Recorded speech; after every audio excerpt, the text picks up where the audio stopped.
Try natin mag-isang pump sa concealer na to. Nakikita pa yung mga natitira kong dimple marks dyan ha. Blend muna natin gamit brush. As you can see guys, talaga natatakpan niya talaga yung mga pimple marks ko. Ganun lang kabilis. Ibe-blend ko pa yung natira sa ibang parts ng face ko kasi sobra-sobra na po yung one pump. Tignan nyo naman, malapit niya na mabura yung kilay ko. Nakita nyo ba yung pimple ko kanina doon? Super bilis niya lang natakpan, di ba? Gamitin nyo ng sponge guys after nyo i-blend ng brush para mas maganda yung lapat ng concealer sa face nyo. So mga kapriti, isang pump lang daw ng concealer. Sige, gawin natin. Matatakpan na. Yan, isa lang yan. Tapos, ipa-brush natin. Ito na yata ang sagot sa akin.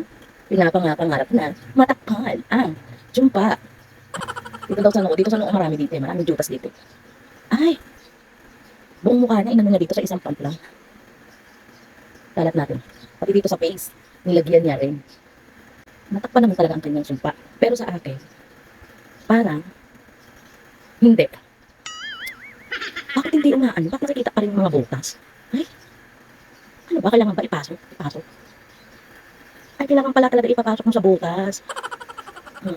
Dito pala sa akin dapat ang pagbabrush. Patusok. Para pasok sa butas. Kasi kung pag ganito, wala. Dito sa ilong ang lalalim ng mga butas dito sa ilong. Papasok pala ang brush. Patusok. Pump na natin siya. Ipapump daw para talagang kumapit ang concealer sa aking facing. Ay, grabe. Pwede pa natin gawing foundation ang concealer. Parang di naman.